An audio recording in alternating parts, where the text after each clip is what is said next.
Okay guys, good morning at isang mapagpalang araw sa ating lahat.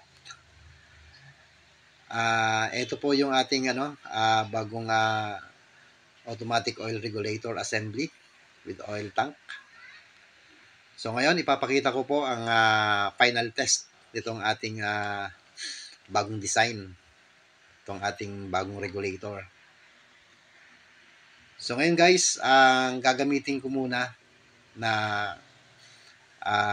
pinakalangis nito yung diesel kasi naubusan po ako ng used oil. So ang problema nito guys medyo madilaw yung apoy niya. Pero okay lang po 'yon. Magte-test lang naman tayo. Titingnan lang natin kung mare-regulate nga yung ating oil sa chamber. Then kung magtuloy-tuloy nga po siya. Then ipapakita ko rin kung umiinit po itong ating regulator. So panoorin nyo guys. Tingnan nyo yung setup nito. So abangan nyo po.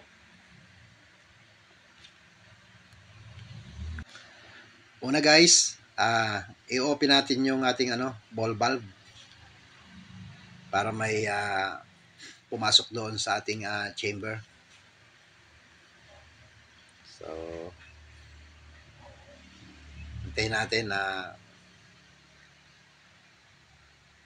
magkaroon ng oil dito sa ating chamber.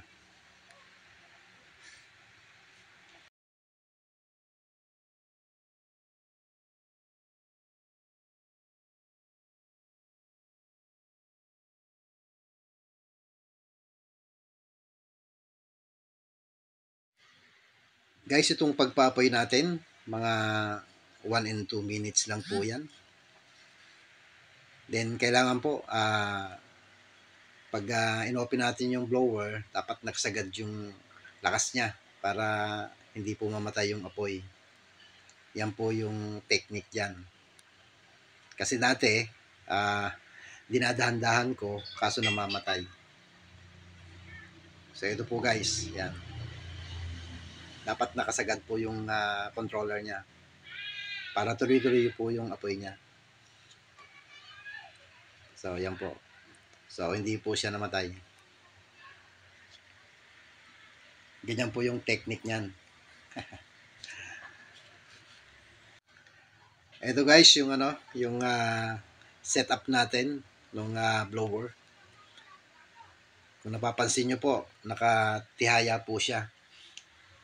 Nakaibabaw yung nakaibabaw yung exhaust niya doon sa pan niya. So, nakatutok po sa ating regulator assembly doon sa mechanism niya.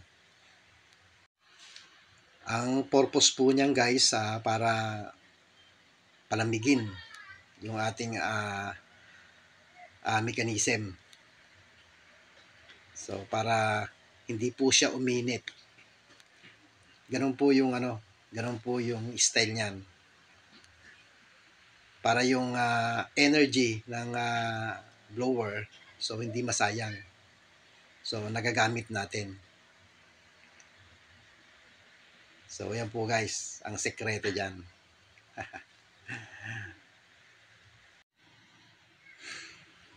So, ayan guys, ibabalik na natin yung normal na control niya. So, kanina nakasagad, ngayon, pahina na natin yung normal na control na para mas maganda yung kanyang mas maganda yung kanyang apoy. So, kung napapansin nyo guys, yung kanyang dulo ng apoy madilaw kasi tulad nga ng sinabi ko, ang diesel, ganun talaga. Pero kung used oil po yan, bluish po siya. So, okay lang po yan. Ang importante po, yung ating makita natin yung mechanism ng ating oil regulator assembly. Kung hindi po siya mag-overflow. So, ayan po guys, yung ating blower. So, napakalaking tulong po para po palamigin yung ating mechanism sa ilalim ng tangke.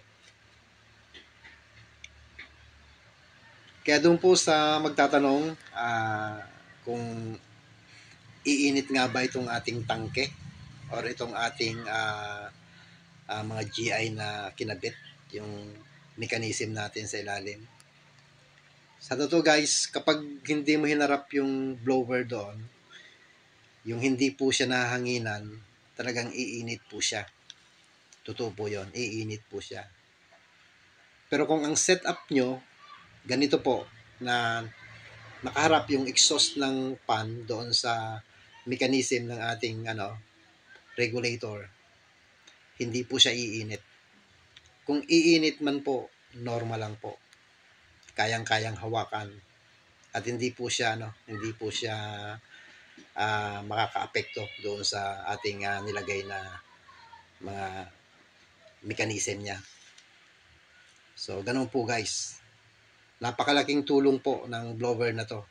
Yung kanyang ibinubugang hangin ay napakalaking tulong po para mapalamig yung ating tawag dito, yung ating mechanism dito sa ilalim ng tangke. So, yan po guys ang kagandahan dyan. Kaya wag po kayong mag-alala na iinit po siya. Maliban na lang kung wag nyong iharap yung blower, talagang iinit po siya. So, ito po guys, sana nagkaroon kayo ng idea dito. Para kung hindi nyo pa po alam, so pwede nyo po i-apply yan sa mga kalan nyo para yung mga umiinit na bagay dito sa ating malapit sa tangke, pwede nating ma-prevent sa pamamagitan ng ating blower.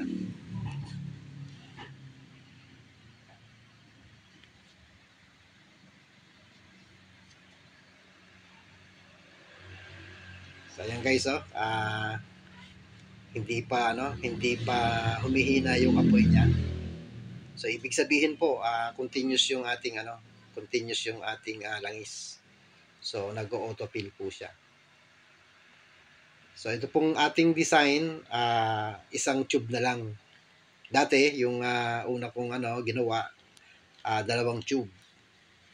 Merong air intake na nakalagay sa chamber. Tsaka merong hose na nakalabas at nakalagay sa tangke. Ngayon po, bagong design na po to. So, wala na po tayong air intake na nakalabas. Nasa ilalim na po ang kanyang function.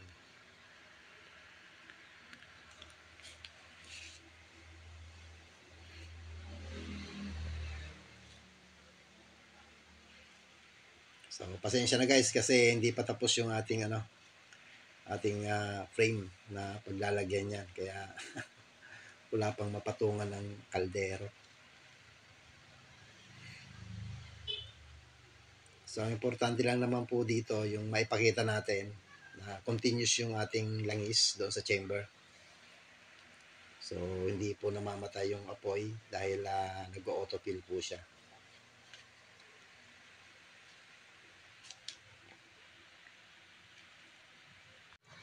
So, guys, shoutout muna tayo. Ipa-flash ko na lang po sa ating screen. Shoutout sa iyo, bro. Kasinet. Bro SDV. Bro Kaisen Vlog. Bro Joseph Ligayada. Bro Boy Bakal. Bro Jejali TV. Bro Jaime B Vlog. Bro Mix Works. Bro Sari-Saring Kalikot. Bro Samford TV. Bro Larsky Vlog TV. Bro Mywin TV. Bro Palermo Mata, Bro Maynard Moraring, Bro The Bible Says, Bro Jem Kalan, TV Vlogs. So, shoutout po sa inyong lahat. At doon sa mga hindi ko nabanggit, next time po. So, yun lang po yung aking mga na-save dito sa aking gadget. So, basta lahat ng mga gumagawa ng kalan, kapwa ko gumagawa ng kalan, shoutout po sa inyong lahat. At sa lahat ng mga subscriber ko, shoutout po sa inyo. Okay guys, okay, talagang hindi umiinit. Napakaganda talaga ng ating setup ng ating blower.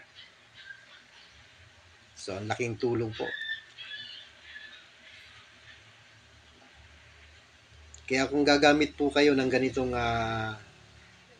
regulator, dapat po guys, ganito ang setup nyo. Kasi pag iba yung setup nyo, so mag-iinit talaga yung ating regulator.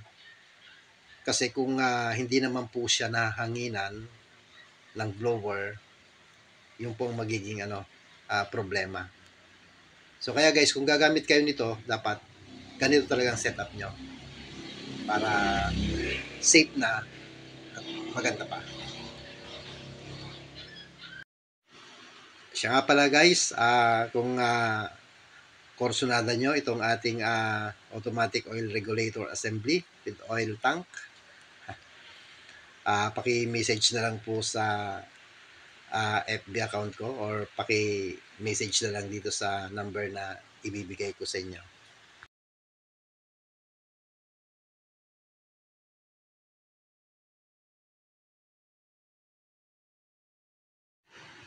Ang link ng aking FB account, ilalagay ko po sa ibaba ng video to para malaman niyo po.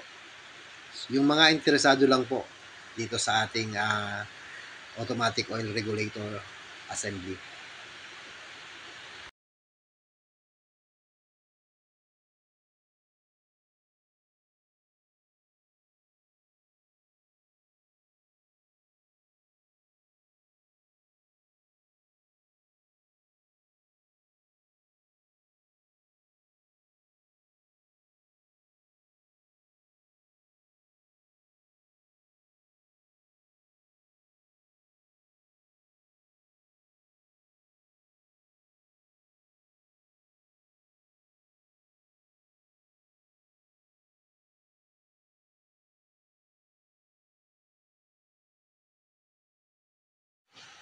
So, tinitingnan ko guys kung merong tagas yung oil, kung nag-overflow nga. So, fortunately naman, okay naman siya. So, wala po siyang tagas. Hanggang ngayon guys, normal pa rin yung kanyang init dahil po sa blower niya. So, hindi po siya umiinit at safe na safe po talaga. Kaya doon po sa mga nagtatanong kung iinit ba ito. So kung ganito ang setup nyo po guys, na nakaharap yung blower doon sa ating regulator, hindi po siya iinit. Kung uminit man po siya, normal lang po. Yung kayang-kayang hawakan, kahit na ilang oras pa, wala pong problema.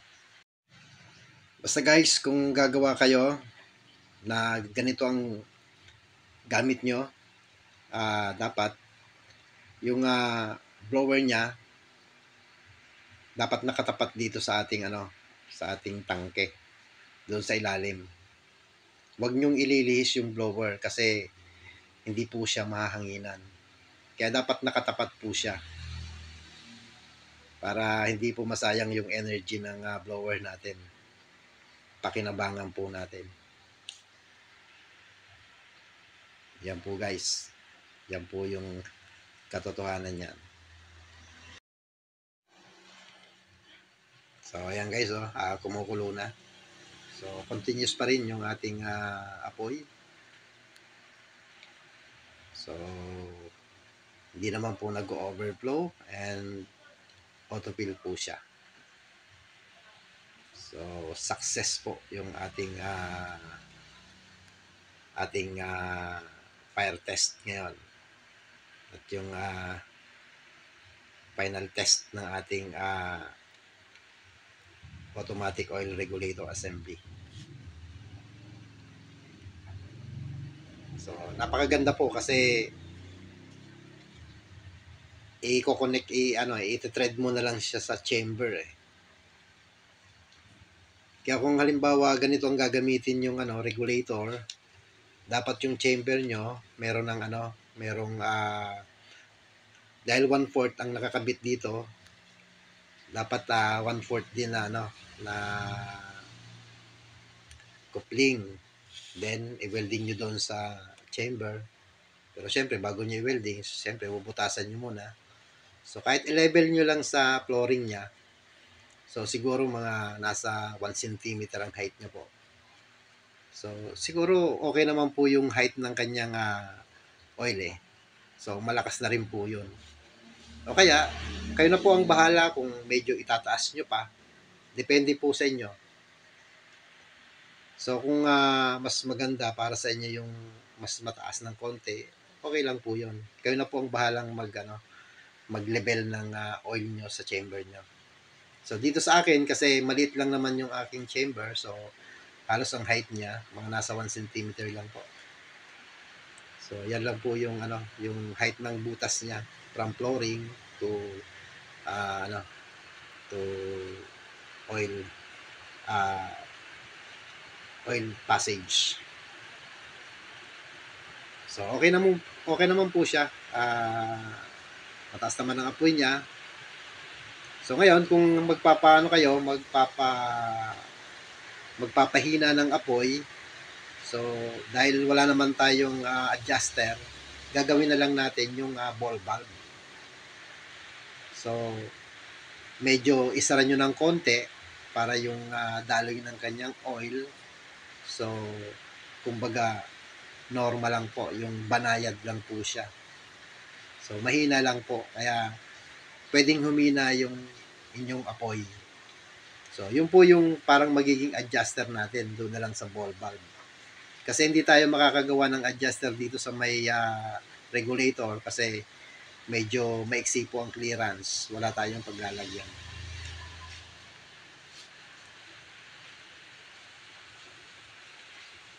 Kaya gano'n na lang po. So yung apoy, yung kanyang level, so nasa maximum level naman po siya. Kaya ang i-adjust na lang natin yung pagpahina. So ang gagawin na lang natin, doon na lang sa ball valve. Doon na lang tayo magre-regulate ng mapahina yung apoy. Mapapahina din yung mapapababa din yung ating oil level doon sa chamber. So syempre kapag konti lang ang oil doon sa chamber, so hihina ang apoy. So ngayon po kung magiinin po kayo ng kanin, so kapag wala nang tubig yung kanin, pwede niyo na pong i-off yung ball valve. Kasi po yung laman noon, siguro nakainin ka na, may tira pang oil yung chamber natin. Pero siguro konti na lang. So yun ang kagandahan niya.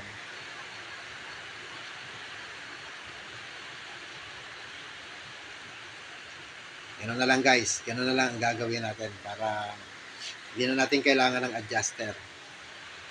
So, hindi naman pwedeng pataasan mo pa yung level ng langis. Masyado namang malakas na yung buga ng apoy nun. So, tama lang po yung katamtamang level ng langis. So, basta yung pagpababa ng apoy, pagpahina, ibababa nyo na lang yung level ng langis sa pamamagitan ng ball valve. Ganun po guys.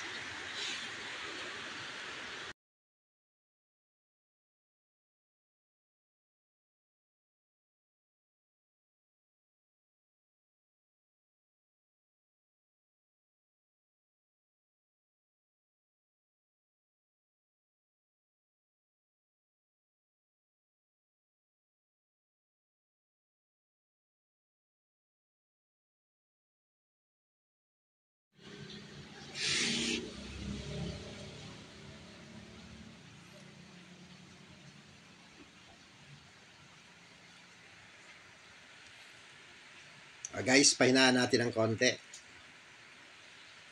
Sagad natin sa ah, wala ng hangin. Then ayan, lagyan natin ng konti. Siguro nasa ano lang yan. 1.5 lang ang level ng controller niya. So di ba po, tamang-tama lang po yung kanyang apoy doon sa nilagay nating level na langis.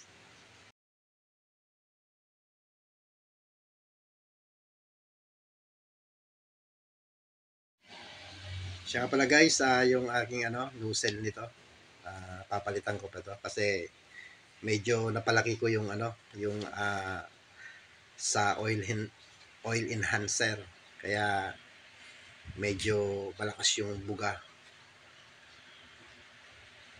Pero kung ang gamit niyan used oil, siguro maganda yung performance ng kanyang apoy. Kapag diesel talaga ang ginagamit natin dito, talagang ganyan ang buga ng apoy. Pero sa loob po ng chamber niyan, bluish po siya. Yung nasa labas po, ilalo na po pag nahanginan.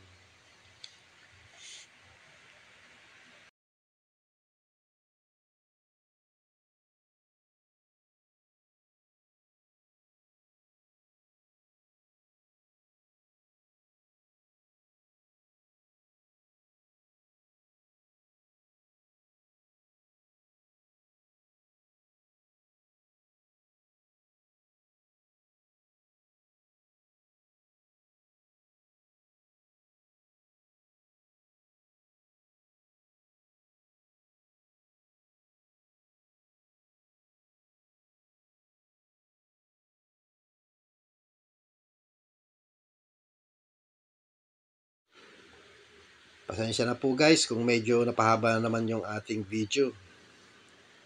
Kasi talagang nabaan ko talaga to kasi gusto ko talagang makita kung talagang nag-work itong ating regulator. So kung talagang maganda yung kanyang yung maganda yung kanyang autofill. Kaya syempre makikita natin yon kapag medyo matagal-tagal nating tinesting.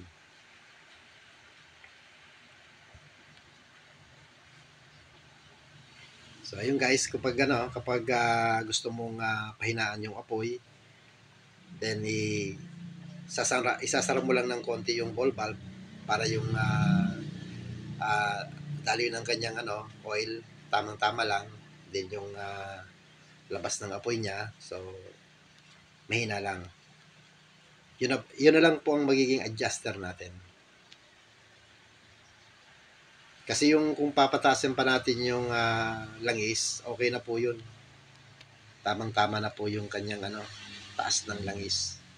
So kapag tinasan pa natin ng konti, pangit na yung magiging resulta ng apoy natin. Kaya yung option na lang natin, yung pababaan yung langis para bumaba yung kanyang apoy. So doon na lang tayo mag-control sa ating ball valve. So syempre kapag konti lang yung lumalabas na langis doon, konti rin yung pumapasok doon sa chamber. So mare-regulate din yung kanyang apoy, mami-minimize mo. So yun po ang control. Yun po ang gagawin natin.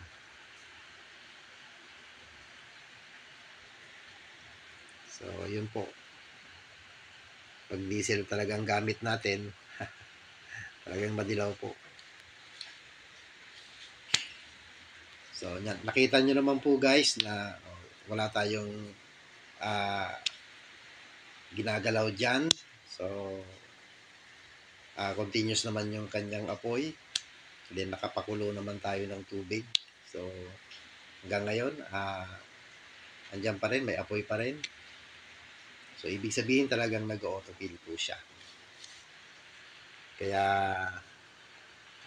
proven and tested ko na po itong ating automatic oil regulator assembly.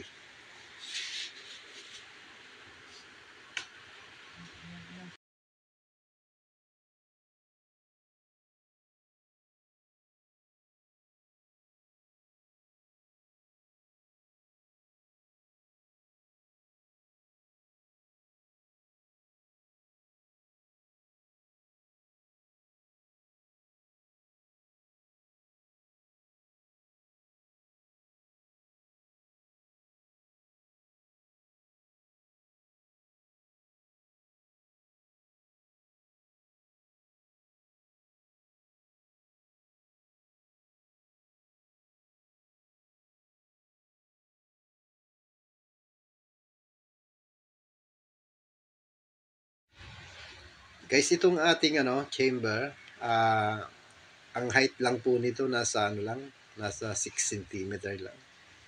So napakababa po. Tsaka napakaliit po. Yan po, nasa 6 cm lang po yung height ng chamber niya. Tapos yung lapad naman, yung diameter naman niya, halos nasa 2.5. So, napakaliit po.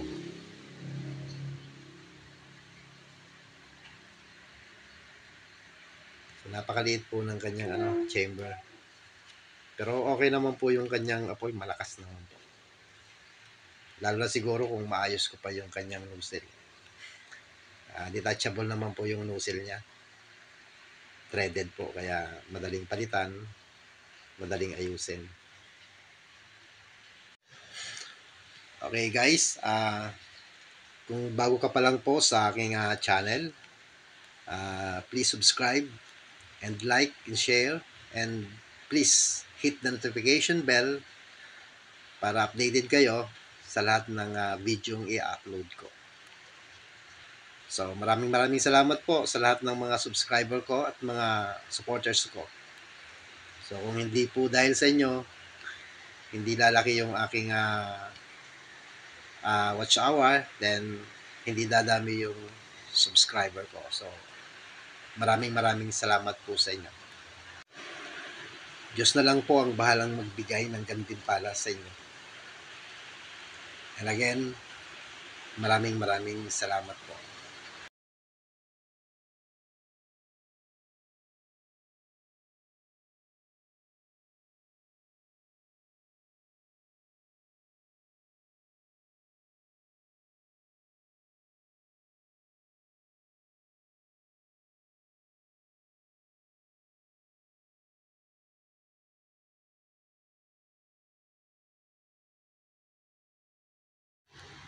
So guys, hanggang dito na lang po ang aking video.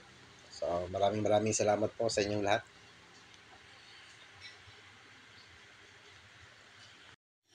Ito guys, hindi talaga siya umiinit. Kahit hawakan mo, wala po siyang init. Ayan. Parang lang siya, kumbaga sa tubig parang maligamgam lang. Di ba?